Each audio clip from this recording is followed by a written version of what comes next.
um tema novo, que é a LGPD, que é a Lei Geral, não é, de Proteção de Dados. É uma lei nova, é um diploma muito novo, passa a viger agora a partir do mês de abril, e tem peculiaridades, tem profundidade, tem complexidades muito importantes e que aqui nós o faremos de maneira informativa.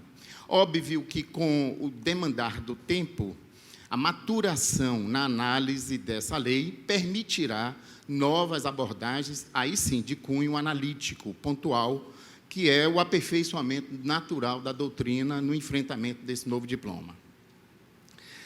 Vamos lá. Começando do início, nós vivemos a contemporaneidade. Em torno exatamente de aspectos que dizem quanto à contemporaneidade, temos um paradigma diferenciado nas relações sociais, notadamente aquelas que nos compelem ao ciclo econômico, ciclo produtivo. Acerca disso, acerca desse tema, Lipovetsky, que é um sociólogo francês, lá atrás já tinha comentado em torno da moda, do efeito fashion na mercância, né, os aspectos psicológicos que desafiam, portanto, o estímulo à mercância e ao mercado.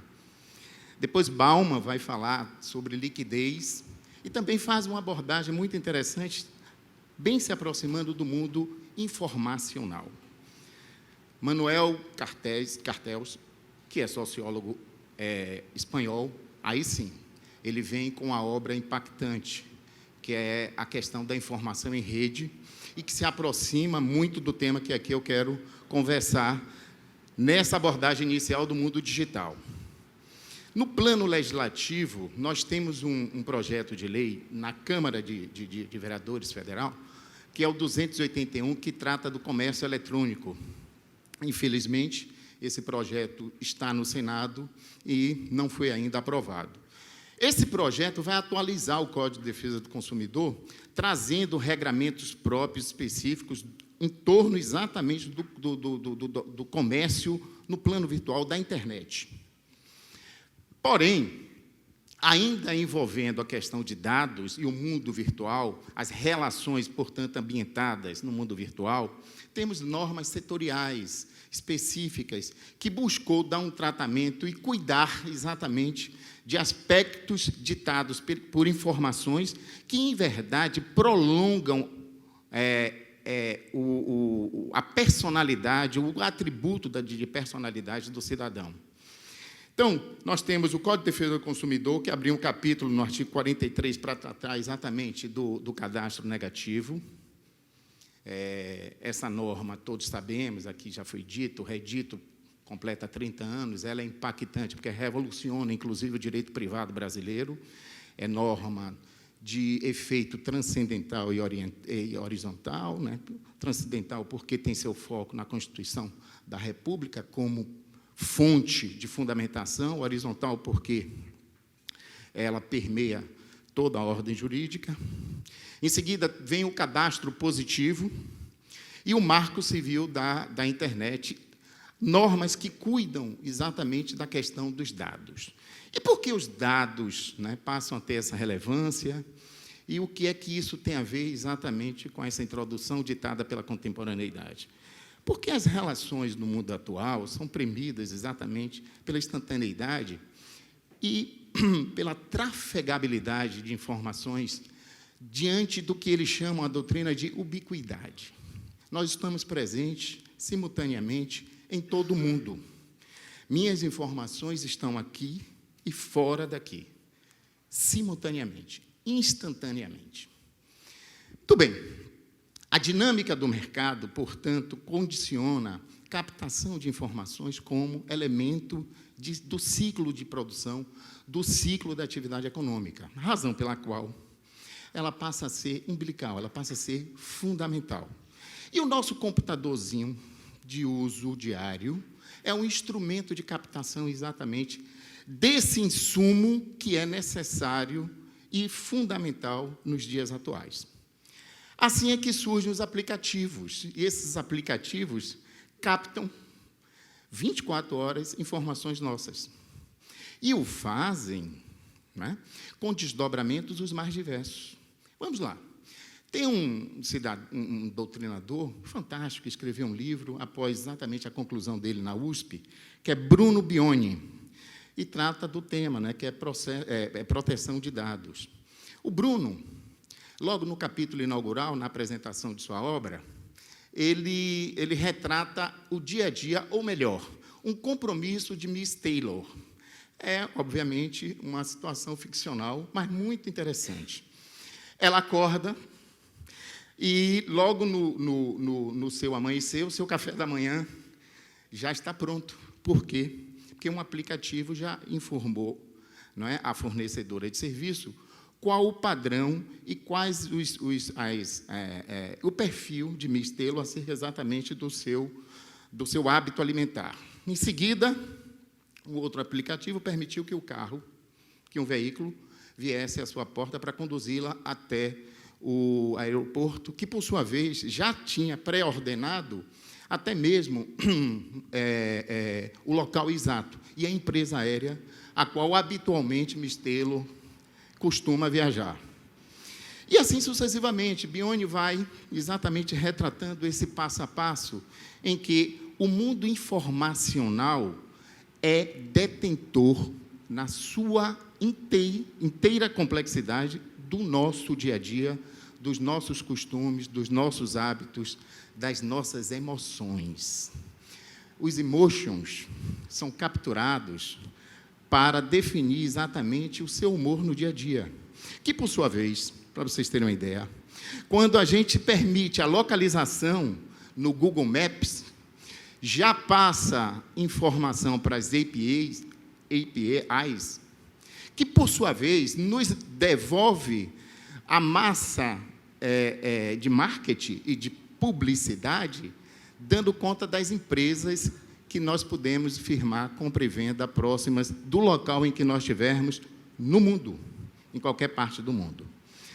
Mas esse tráfico de informações continua de uma forma muito frenética, muito constante, capturando sempre nossos dados e, obviamente, transitando, inclusive, entre os captadores de dados, fazendo, portanto, essa trafegabilidade de uma forma muito precisa e muito atual.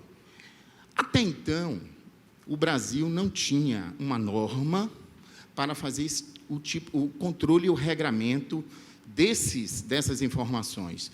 E o porquê da necessidade dessa norma? Veja, todos esses dados, essas informações são coletadas sem que o consumidor tenha conhecimento, sem que o cidadão tenha conhecimento, não é? Elas sofrem tratamentos, sofrem elaborações, sofrem desdobramentos e não nos é dado conhecimento. Muito bem. Em sociedades cuja complexidade e questões mais relevantes permeiam o seu dia a dia, isso tem se tornado muito grave. E aí a gente remete à União Europeia. Trafegabilidade de dados na União Europeia, e o doutor Felipe falou, inclusive, de compliance, que é um dos requisitos de controle, juntamente com governança societária, para a contenção de terrorismo, não é isso? Passa a ser, então, de extrema importância. Razão pela qual edita-se a Diretiva 95/96 para criar normativas no ordenamento de cada um país, de cada um dos membros da Comunidade Europeia, disciplinando exatamente a trafegabilidade desses dados. Essa diretiva vai, sim, impactar no Brasil e passa a ser um dos elementos influenciadores da concepção e criação da Lei 13.709, que é a lei que vai entrar em vigor, que é a LGPD. Bem, a princípio, a sua importância vinculada, portanto, a questões de insegurança do consumidor a justifica. Entendam, se você tem opacidade, se você tem sigilo, se você não tem clareza nem transparência dos seus dados, eles podem estar ambientados em qualquer lugar. Remetemos ainda à situação inicial de captação dos dados.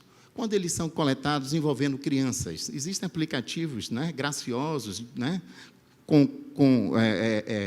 de acesso a crianças de 10, 11 anos de idade, que também coleta dados, que também coleta informações, muitas vezes despercebida pelo pai ou pelos responsáveis. E isso vai exatamente para esse mundo opaco, para esse mundo obscuro. Isso chegar a, eventualmente, de uma forma extremada, ao controle de crime organizado, não é algo muito distante. Por vezes, e isso está muito preso ao nosso dia a dia, recebemos call center, ligação de call center, cujo tratamento é pessoal. Oi, Moacir, como vai? Para poder exatamente vir com a massa de marketing, vir com exatamente a sua publicidade. Isso denuncia esse conhecimento totalmente descontrolado e obscuro ao consumidor. Exatamente, buscando superar isso, tomando a questão dos dados e da informação como a extensão da personalidade, vinculando esses valores a preceitos constitucionais que gravam, portanto, direitos fundamentais, a intimidade, sobretudo, é que justificado se encontra, portanto, a existência dessa norma no nosso ordenamento jurídico. E essa lei, está dito, ela promove o paradigma do controle dos dados que deixam de ser opacos, como já foi dito. Vamos lá. O empoderamento do cidadão lhe permite a autodeterminação informativa, né? Ele passando a ser o protagonista dos seus dados. Essa é uma norma, inclusive, que ela tem uma abrangência horizontal, ela vai ocupar-se de regramento dos dados em toda a ordem jurídica e com uma abrangência também muito interessante. Por quê? Porque ela vai incidir aqueles controladores do âmbito privado e do âmbito público, portanto, sucumbente a ela também o Estado, enquanto ente controlador de dados. Deixa eu passar aqui.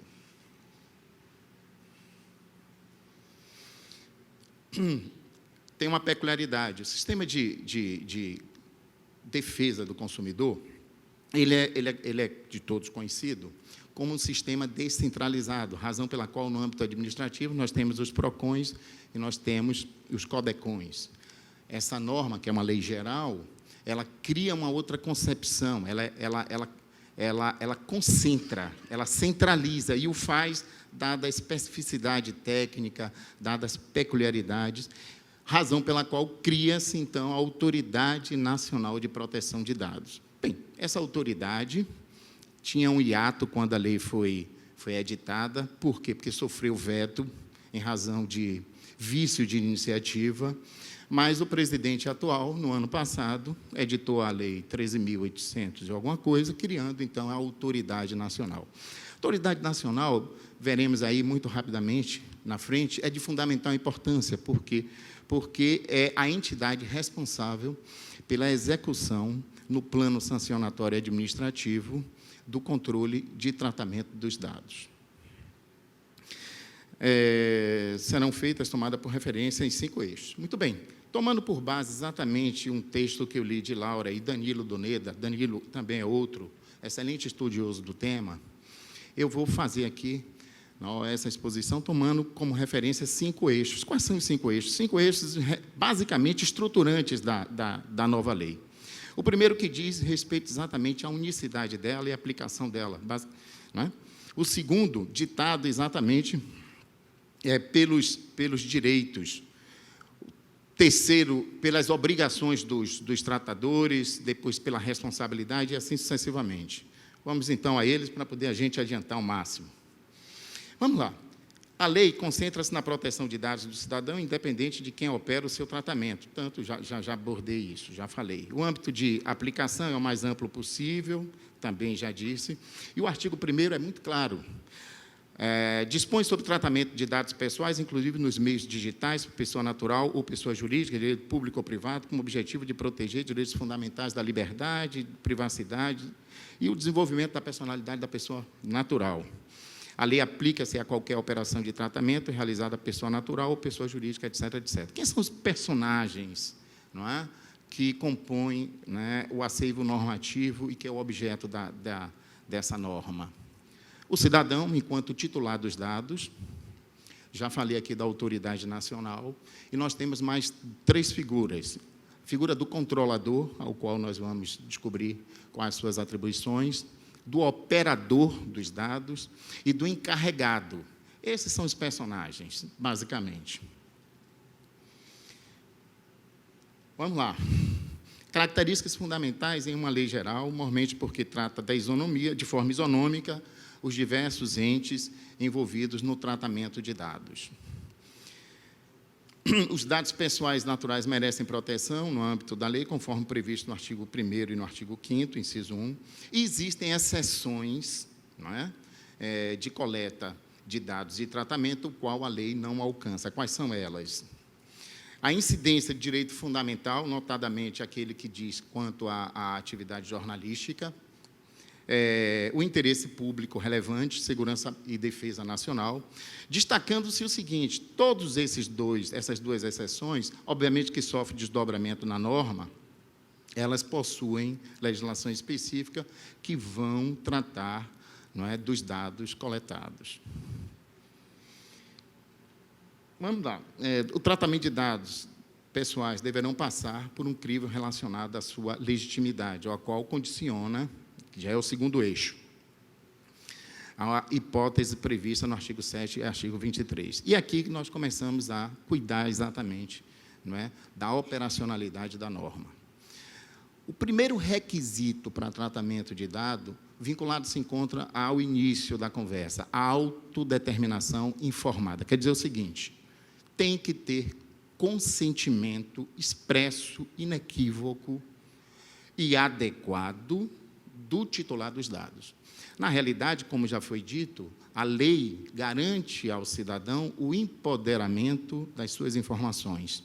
Você sai, repito e repito, da opacidade, da ignorância, do escuro, e passa exatamente a uma condição de protagonista de suas informações, até então inexistente. Vamos lá. Além disso, o legislador também contempla a possibilidade de tratamento dos dados, e vamos saber o que é tratamento de dados, porque essa lei tem um artigo específico que é conceitual.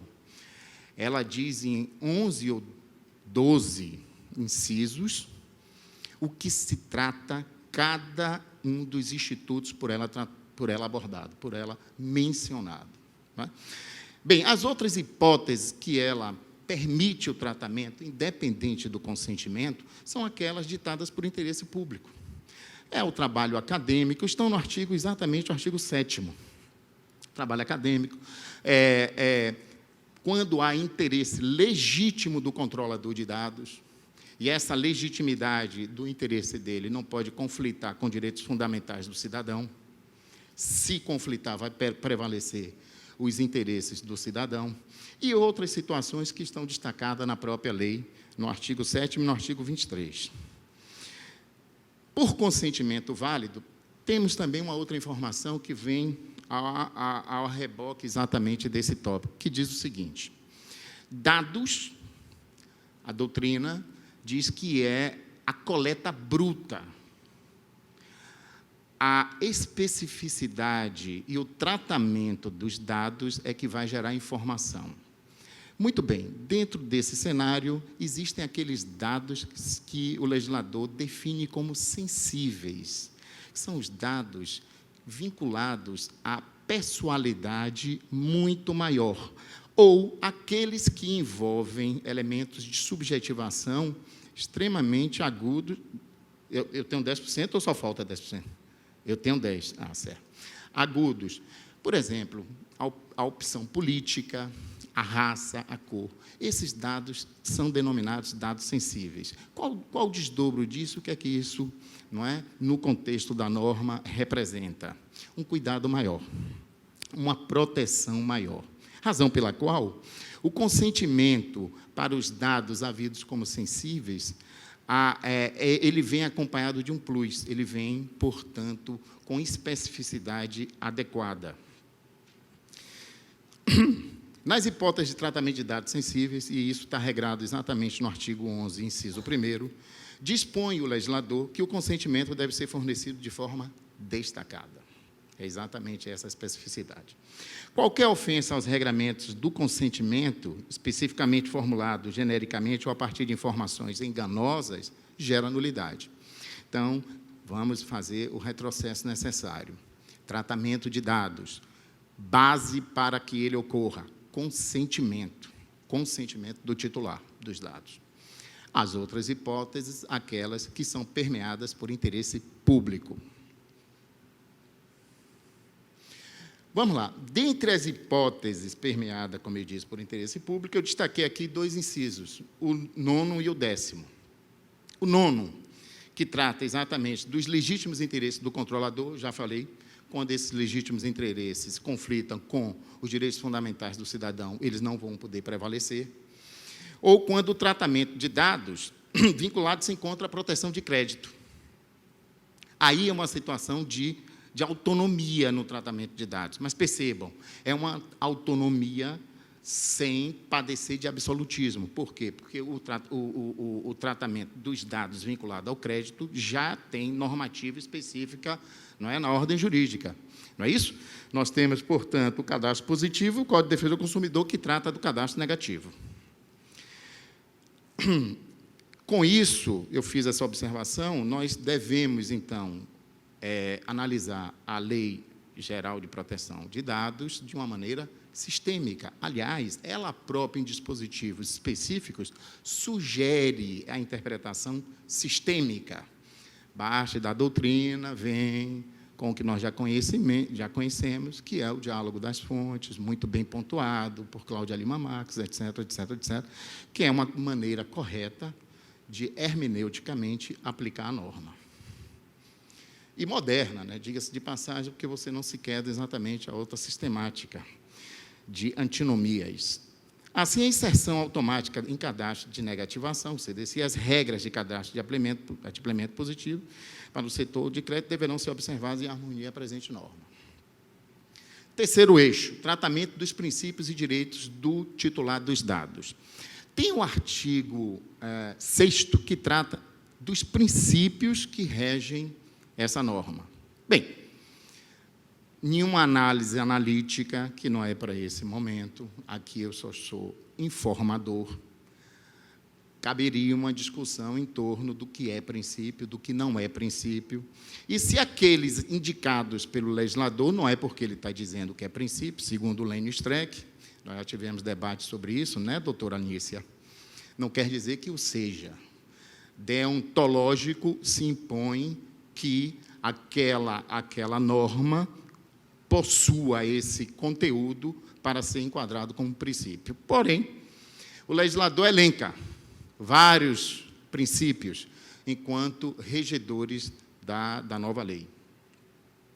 Os direitos do titular estão ditados no artigo 17, e são interessantes, e são importantes, melhor dizendo, dentre eles, o acesso às informações.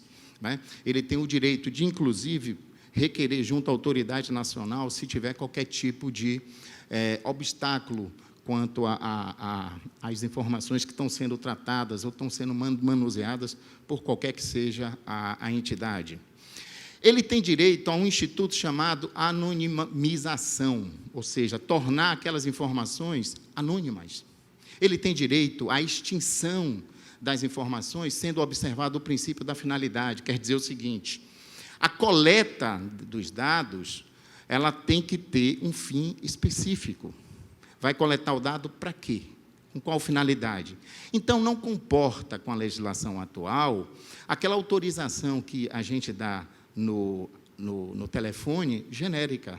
É incompatível, é, portanto, ilegal. Ela tem que ter especificidade, melhor, finalidade. Ela tem que ser adequada, ela tem que ser clara, ela tem que ser objetiva, que nos remete, inclusive, a capítulo do Código de Defesa do Consumidor no tocante à questão informacional, ou à informação que aqui também já foi tratada. Não é isso?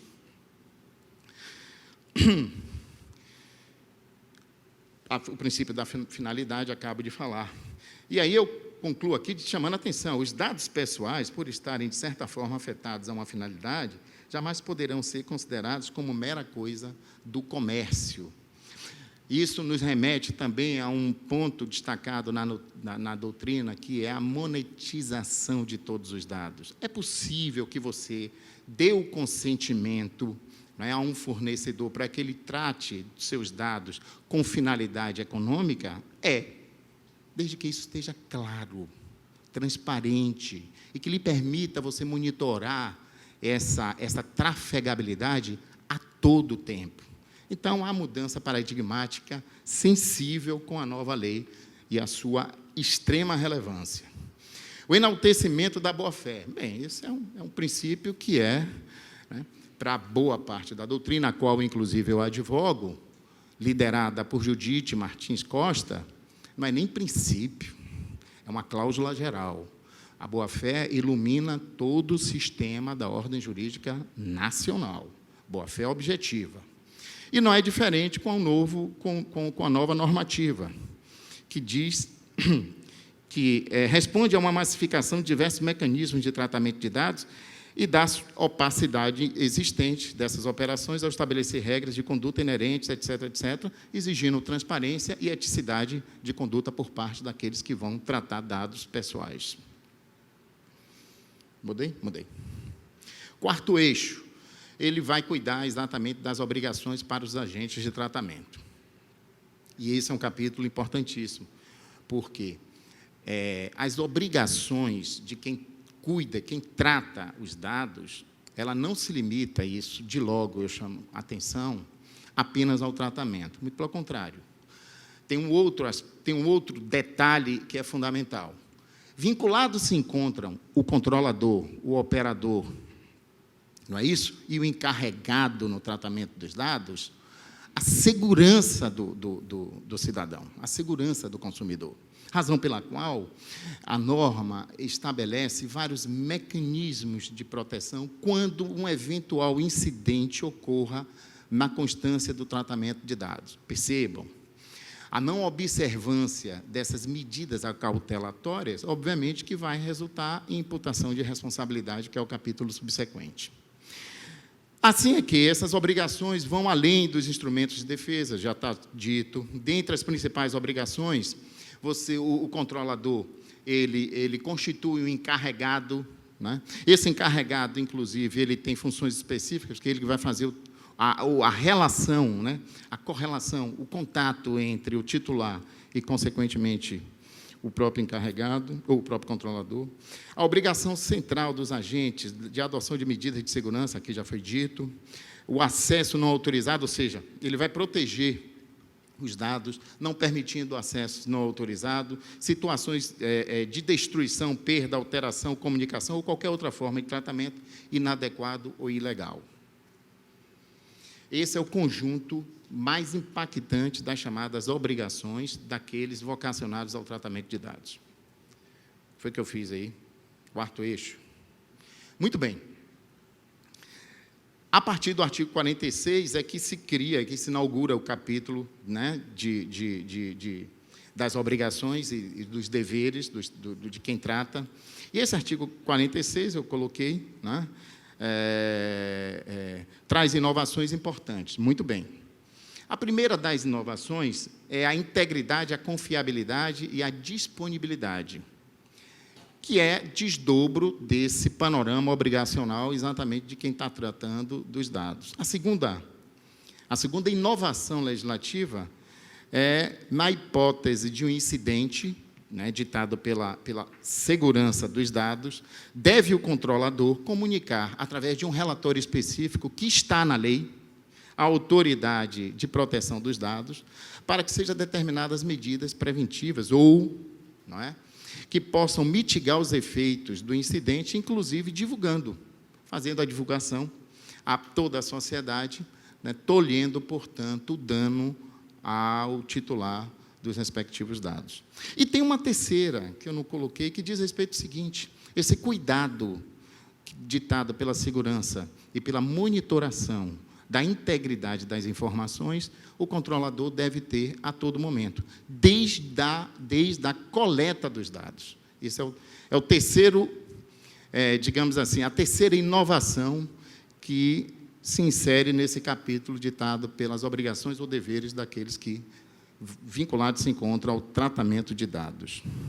Lá vou eu aqui novamente. Quinto eixo. Conserte para mim. Aí. Que trata exatamente aqui, me parece, já das consequências, não é? Que é a responsabilização, né, dos responsáveis pelo tratamento de dados.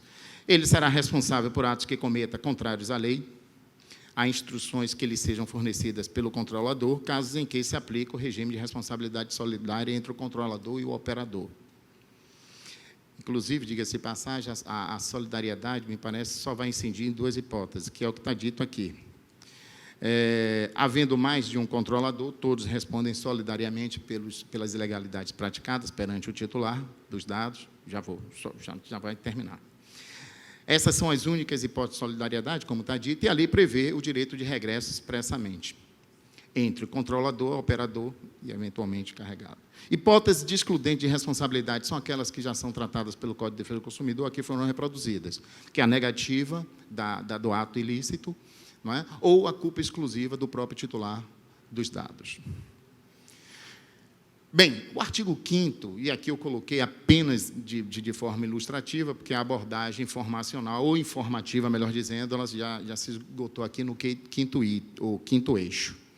Esse artigo 5º, ele é conceitual, e é muito importante a sua leitura, não é? Por quê? Porque ele vai definir todos os instrumentos que compõem a LGPD. Ele vai dizer o que é dado pessoal, o que é dado sensível, o que é dado anonimizado, vamos lá? O que é banco de dados, o que vem a ser titular, o que é o controlador, o operador encarregado. Eu só estou aqui sinalizando, não estou nem lendo. Vai falar do agente de tratamento, que é o controlador e o operador. Vai falar do que é tratamento, isso é importante, que é toda operação, tratamento de dados, realizada com dados pessoais, como as que se referem à coleta, produção, recepção, classificação, enfim, você percebe que a lei que procurou garantir uma abrangência, ainda que o faça números clausos, né? Anonimização, que é a utilização. A anonimização vai estar, esse inciso, vinculado à anonimização dos dados. Em seguida, vocês vão se aperceber, que é a utilização dos meios técnicos razoáveis e disponíveis para tratamento dos meios de dados, etc. O consentimento, e é muito importante aqui a definição de consentimento. O bloqueio, a eliminação, atingiu a finalidade, tem que ser eliminado, né? É uma das hipóteses, mas tem exceções. A lei, inclusive, prevê as exceções em que a eliminação não ocorra. Transferência internacional de dados, também tem regramento próprio. Uso compartilhado dos dados, relatório de impacto à proteção dos dados pessoais, órgão de pesquisa, autoridade nacional. Encerrou. Muito obrigado pela paciência. Espero ter contribuído de alguma forma.